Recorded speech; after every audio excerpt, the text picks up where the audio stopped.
Professional Cuddling in Seattle and the United Kingdom on Pro Cuddle Hustle podcast. Welcome back, my beautiful listeners. It's Felicity, and as I record this, it is the first day of Pride Month, so it's June 1st, 2022, and I'm only days away from Marcha de las Putas. It's a march for sex workers, especially the Hispanic ones. This year is the inaugural year, meaning the first year that it's being done, and hopefully it becomes a yearly event. It's being organized by several people, one of them being Celestina Pearl, who is the outreach manager at St. James Infirmary, which is the first infirmary in the United States formed to assist sex workers. And the march is also being organized by volunteers of Rad Mission Neighbors, which I volunteer for. Rad Mission Neighbors is this wonderful collective based in the Mission District of San Francisco. We help out homeless people, transgender people, undocumented people, just anybody who needs free laundry service. I may not only give a speech, I may also pole dance. Please march with us. The promotional flyer is on Instagram. As for this podcast episode, I will absolutely make more episodes in the future pertaining to what the professional cuddling scene is like in various parts of the world. Now let's get on to the episode. As I record this, it is 2 p.m. Pacific time on June 1st. I am live streaming on Facebook, which has some pretty neat interactive tools for live streams. And then I see the podcast button on Facebook because, believe it or not, there are some Facebook exclusive podcasts out there. I saw this little disclaimer that says, beginning June 3rd, 2022, there will be no more. There won't be that podcast tab on Facebook no more. I don't know why. If you are a Facebook exclusive podcast host listening to this right now, I am flattered that I am grateful that you found my podcast. What is the most successful Facebook exclusive podcast? Because I've never heard of that. I know there are a lot of SoundCloud exclusive podcasts. There are probably YouTube exclusive podcasts, but I want to know how badly this is affecting the podcast industry as a whole. But back to the topic at hand. I tried my best to research the pro cuddling scene in Seattle, Washington. I think Seattle, Washington is the most populated city in the Pacific Northwest. Either that or Portland or Vancouver. I could not find any unbroken links pertaining to the Seattle pro cuddling scene. The one and only article I found was pretty short. The pro cuddler interviewed, I don't think he's pro cuddling anymore. I could be incorrect. Let me just read the article for you. On Como News, I am trying to find a date for this article. I don't see one, nor do I see the name of the journalist who wrote this. That's a bummer. And there's only one photo within this article, and that is of the professional cuddler. Seattle, hugs for hire? There's a man for that. A Seattle resident has created a business offering hugs, cuddling, and spooning for a price. Mitchell Diers, who was once an actor and ballroom dance instructor, started Snuggle Up Seattle about 2 months ago, after he says he learned the importance of touch. I don't mean to sound like I'm coming from left field. I am currently going through a lost media phase on YouTube. It's what I binge every day. Because I watch those videos, I just found out about this one internet tool called the Wayback Machine. My understanding of it is that for links that are broken, for websites that are no longer, because technically when you post something online, it's there forever, you could use the Wayback Machine to look at archives to see what a website looked like before it went under. I still have never used it, but perhaps in the future I will use it for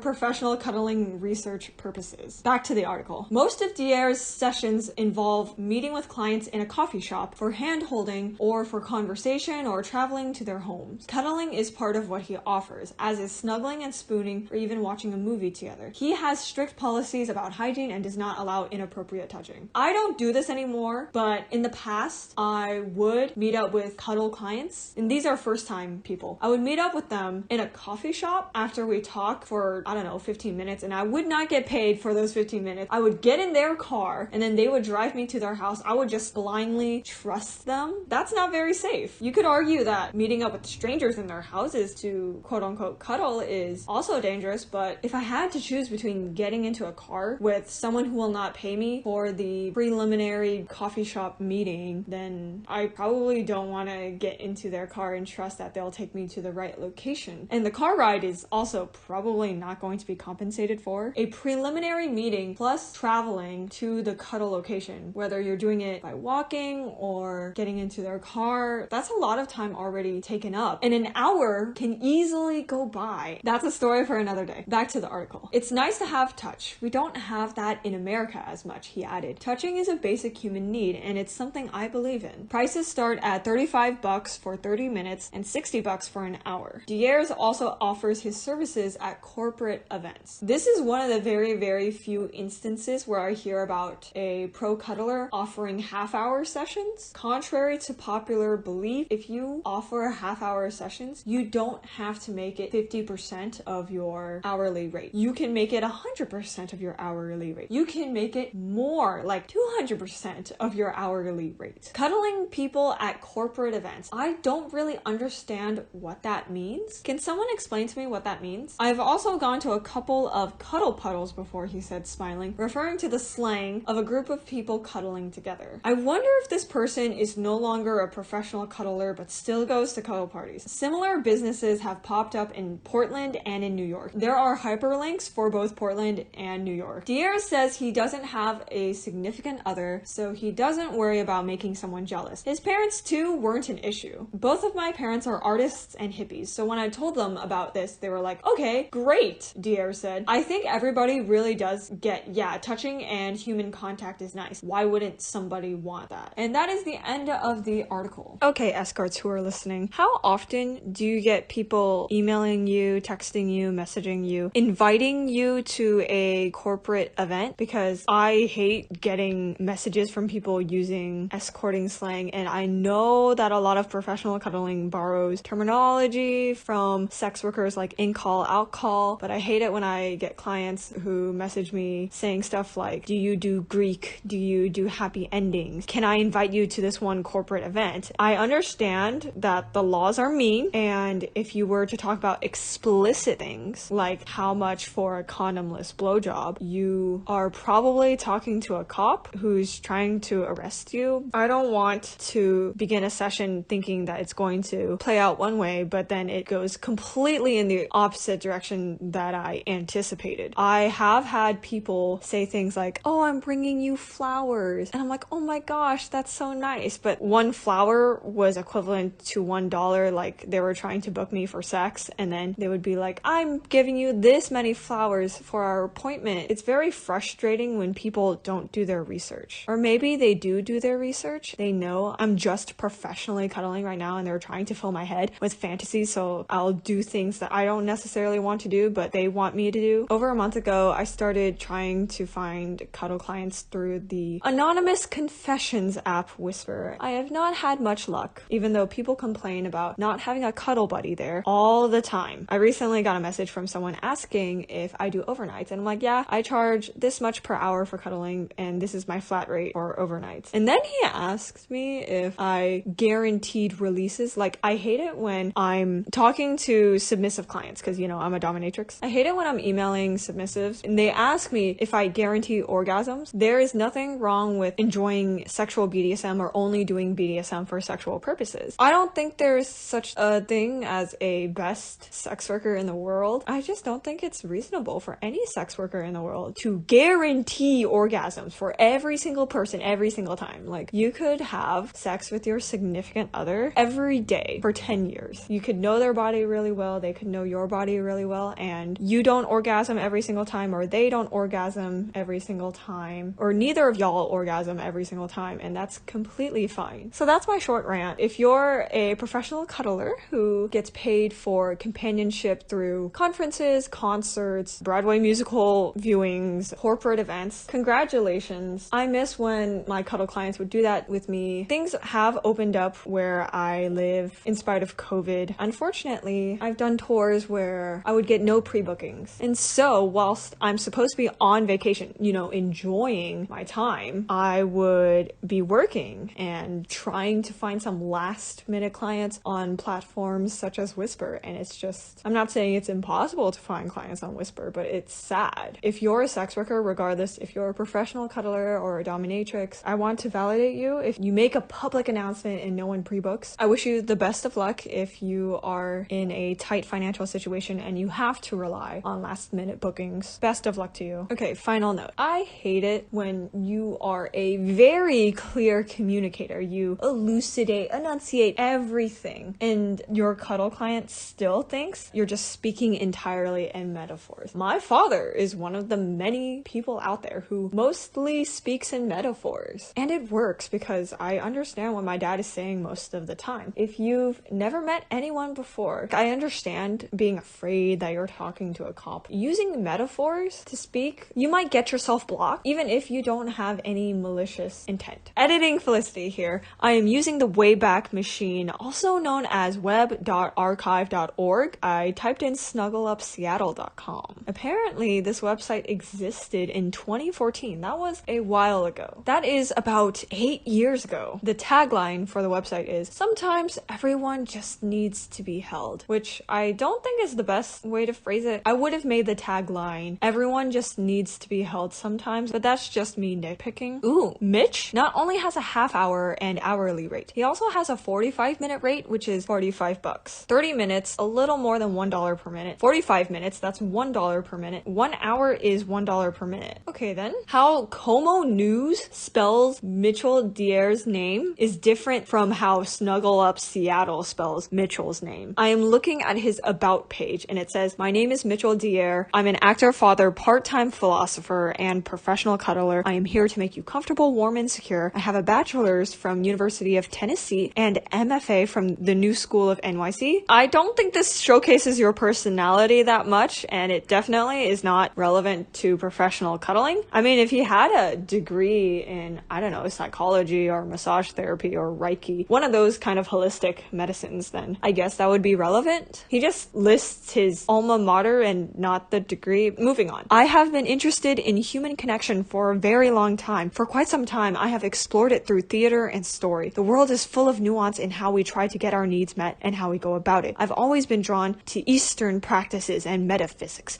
Having worked in service industries, sometimes requiring physical contact, I've learned professionalism and courtesy. But it's good that this person has worked some customer service jobs. As an actor and as a ballroom dance instructor, I've become very comfortable in holding someone and in helping them to know that they are safe with me. On the physical side, I am 6 feet tall and generally a big teddy bear in that I am muscular, but also like a cookie now and then. Interesting. Like a cookie now and then. You know, I would hug a cookie if I could. I love cookies. I'm looking at Mitchell's FAQ and it says, "There is a strict privacy policy observed. Client information and identity is not shared with anyone." I don't know if that is something that should be promised. Does he just not have any friends who are pro cuddlers that he shares screening info with? Cancellation policy. To avoid charges for missed appointments, please cancel 24 hours prior to appointment time. Hygiene policy. For the comfort and well-being of both parties, please have bathed recently and have cleaned your mouth recently as well. The snuggler will have done the same. Payment policy. Payment is due immediately at the beginning of each session so we can spend the rest of the time on the session. We accept cash, debit, and PayPal. I don't know why he says we. I'm pretty sure he's the only person managing this website, but it's good that he accepts multiple forms of payment. Before I transition to professional cuddling in the United Kingdom, if you've ever worked as a cuddler or cuddle party facilitator in Seattle, whether it's your permanent home or you toured there one time, I want to hear about your experience. I also confuse phrases like touring and fly me to you. Sorry if I've confused you on Instagram. I try to use every phrase within my niche correctly. I'm getting my information from various sources like Reddit and Twitter. I think fly me to you is when a client pays you to fly over to them and you're supposed to only see them during your work vacation. Maybe a tour means you go to a location for leisure, and if anyone there books a cuddle with you, then great. You just made extra change to spend on your vacation. I mean, I know these are different industries, but when musicians go on tours, it's usually like 10 different states or several different countries. It would be weird for them to announce, "I'm going on a tour," and then have only 2 tour dates. But perhaps with professional cuddlers, we can say, "Yeah, I'm going on a 2-city tour." Also, what does it mean to sponsor a tour? Does that mean someone pays for your plane ticket to a region, but they don't actually cuddle you while you're there. I don't know, man. And a travel only provider is someone who only works outside of the region they live in. Please help me. I think an out-call only professional cuddler is a professional cuddler who never hosts their appointments. It's confusing, to say the least. If it's confusing for a professional cuddler of 4 years, I can only imagine how incomprehensible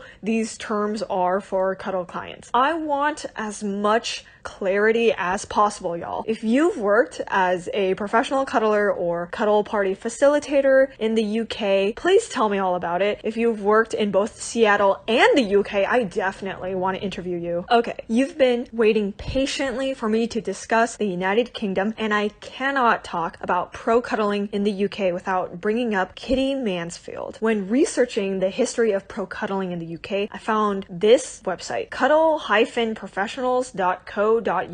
This is what the About page says. Hello, I'm Claire Mendelsohn, founder of Cuddle Professionals International. I blazed the trail for the acceptance of platonic touch as therapy when I opened the UK's first pro-cuddling service, Be Snuggled, back in 2013. Until this year, I've been running Cuddle Professionals International under my pro-cuddler name, Kitty Mansfield. I'm surprised that she's coming forth with her, I'm assuming her government name. I don't think she's changing personas. I feel like if you're using a stage name and you're switching over to a different stage name for everything, I think it would be weird if the persona change would be like, surprise everyone, this is my real name, this is my government name. But if Claire Mendelsohn is comfortable with the international internet knowing her government name, I guess all the more power to her. I found this one blog post. It was published on January 29th, 2015. The headline reads, Kitty Mansfield wins recognition of cuddling as a standalone therapy in the UK. In January 2015, I was the first person in Europe to gain recognition of cuddling as a professional therapy for insurance purposes. In spite of much resistance from the insurance industry, I pushed and wasn't going to take no for an answer. My persistence paid off. I don't know that much about health insurance in the United States. I don't have health insurance right now. So I definitely do not know what health insurance is like in the UK or any kind of insurance anywhere in Europe, but this does sound like a huge win. I found this one Facebook post from Cuddle Professionals International. This photo was uploaded on March 1st, 2018, and the caption reads, this week, CPI founder Kitty Mansfield attended a successful and inspiring National Massage Day and Pro Touch Awareness Month meeting as a steering group member. So Kitty is on the left side of the photo, and the three other women in the photo are Lizzie Badger, founder and MD of the Therapist Business Club, Yvette Jordan of the newly launched UKLC, I don't know what that is, and Carolyn Watson of the Complementary and Natural Healthcare Council, CNHC for short. I'm going to be honest, I don't know anything about these three other people, but it does sound like these four women are making big strides within Europe regarding professional cuddling being accepted by health insurance companies. I did a little more digging on National Massage Day and Pro Touch Awareness Month. I think that's October?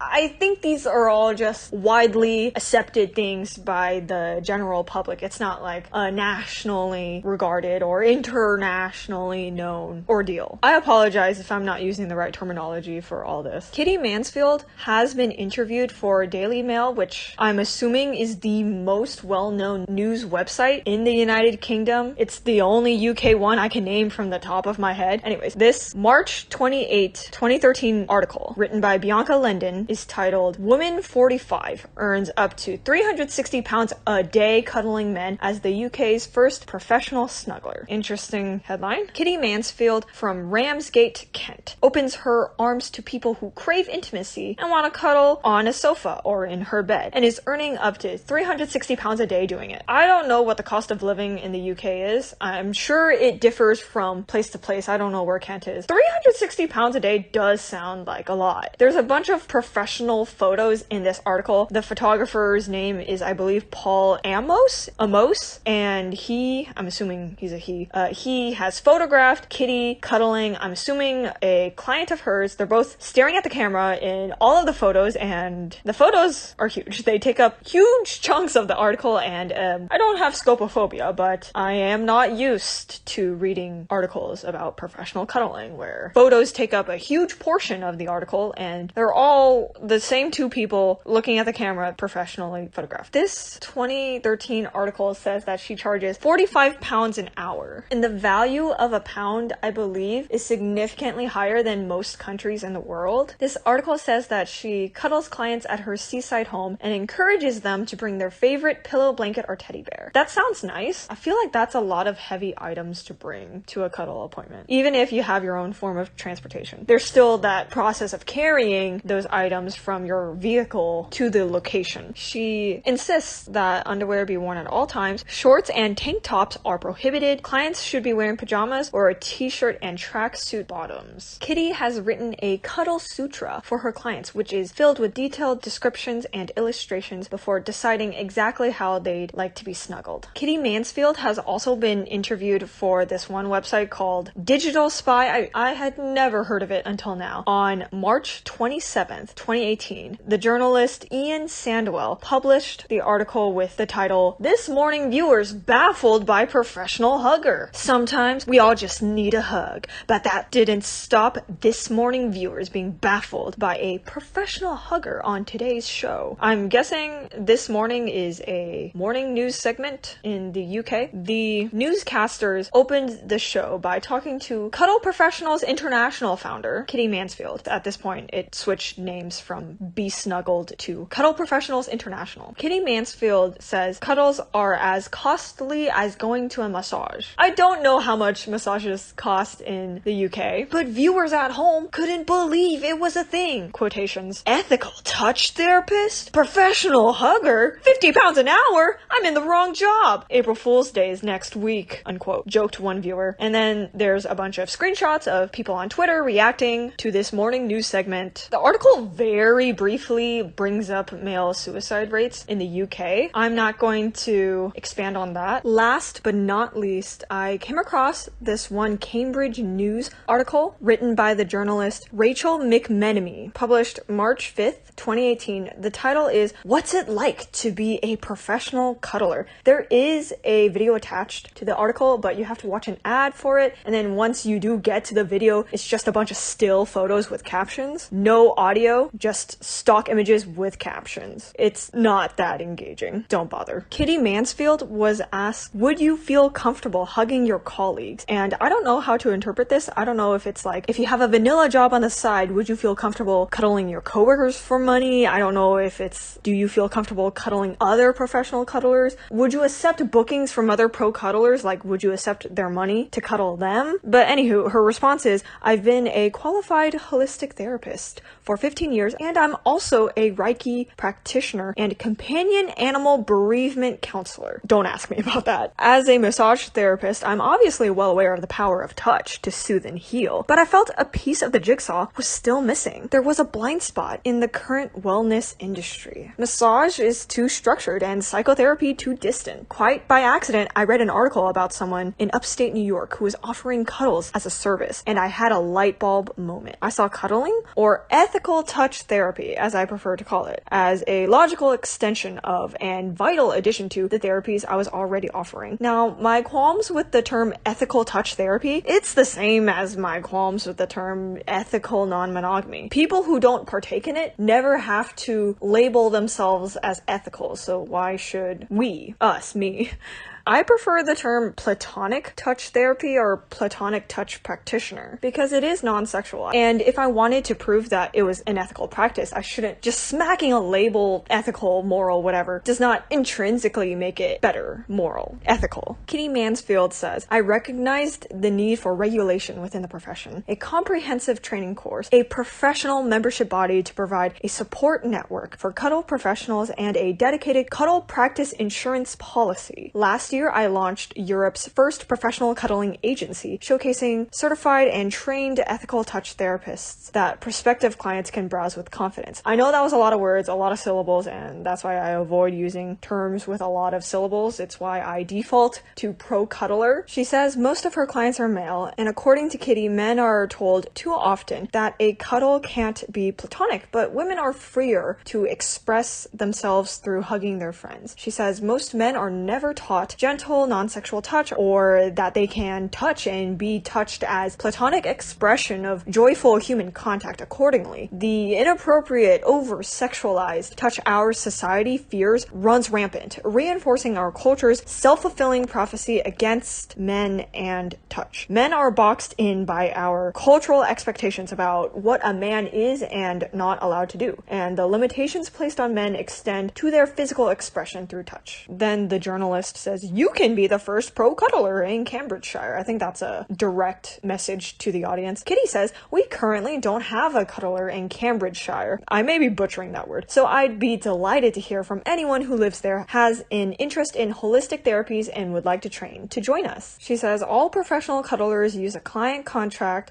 Client abides by our rules of conduct and etiquette. We also meet the client in person or talk to them via Skype before a meeting is arranged. And that tends to weed out those who are after services we don't cater for. If we have a feeling that something is off, we don't go ahead. In 4 years, we've never had a client behave in an inappropriate way, so our screening works pretty well." In this article, it says she charges £50 an hour, not 45 or anything below. The client contract mandates that clients provide photo ID to make sure they are who they say they are, and a third party is always told about the session for maximum safety. Then they provide a link for the PDF for the waiver. Oh my, I've never read this before. It says all your standard stuff like you must be at least 18 years of age, no sexual touching. If someone needs to change their clothes, they have to do it without the eyesight of the other person. The professional cuddler is allowed to carry a non-lethal personal defense item. Payment is required in cash at the beginning of a session. Appointments canceled within 24 hours or non-refundable. All parties are expected to wear no or minimal fragrances, including aftershave. I'm surprised that this contract says a cushion between pelvic areas will be used for spooning positions. Do other cuddle agencies do this? Do other independent pro cuddlers do this? Because I've never heard of this before. I've never done that. I don't think it would affect my business if I implemented this. Towards the end, it says, "Be cuddled today. Will not be held responsible for any property loss that may occur or for any injuries that may result from a session. I hereby release Be Cuddled today from any and all liability for such incidents." I guess a lawyer was consulted to create this contract. If I were to create a contract without a lawyer, I don't think I would include this, because is this really needed? Okay, if you're a lawyer listening, please let me know why you need to include a clause like this. Cuddling is not even a low impact sport, so I feel like the chances of you getting injured are extremely rare. I think you're way more likely to accidentally forget your cell phone or your ID at a cuddle location than to get injured.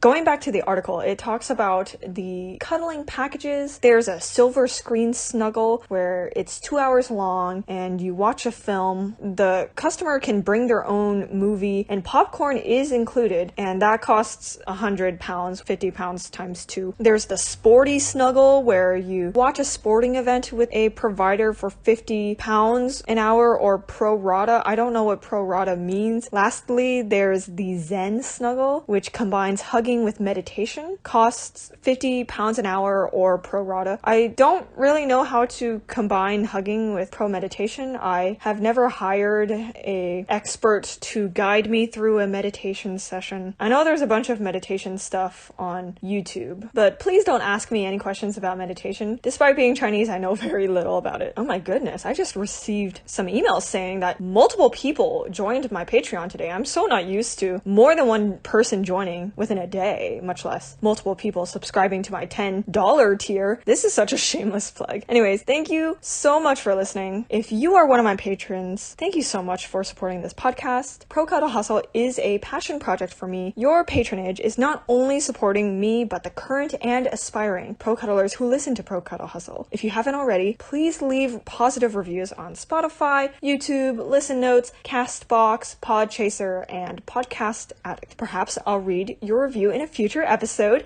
Please follow Pro Cuddle Hustle on all socials: Instagram, Facebook, Twitter. I don't have an official Pro Cuddle Hustle TikTok, but I do talk about pro cuddling a lot on my TikTok. Someone recently made a stitch with one of my TikToks. I feel honored. There's a first time for everything. Please tell all your friends about how amazing this professional cuddling podcast is. I also manage 2 different Facebook groups. 1, Ask a Professional Cuddler, and 2, Professional Cuddlers and SW Only. Please only join the latter if you are a professional cuddler or sex worker. I am in the process of uploading every every single episode of my podcast to XBiz TV. They do have, I think, a 7 video limit per day, and I've tried changing my VPN to see if I can bypass the limit, but alas, I cannot. My email address is felicityazara@gmail.com. I am still accepting Cuddle bookings. Screening and deposits are mandatory. Vaccination and negative COVID tests are required. Longer bookings will be prioritized. I accept deposits through Venmo, Cash App, and Patreon. You have been listening to episode 19.5 of Felicity Azara's podcast. So because of a scheduling error, I accidentally uploaded the post-hustle pod episode before this episode. So yes, episode 19.5 has been out for, oh my goodness, 10 days? Gosh. Okay, my scheduling has been off, so you're welcome if you really like listening to my Patreon exclusive episodes. The most recent one, 19.5, is titled Sex Work in Morocco, Section 230 and Cecilia Bill. So I talk about American policies that affect sex workers, which trickle down to affect pro-cuddlers as well. In almost every post-hustle pod episode, I speak with my lovely boyfriend. We watch a lot of movies and TV shows together, so the reason why 19.5 is titled Sex Work in Morocco is because we watched a Netflix movie that follows the lives of several full-service sex workers in Marrakech. Thank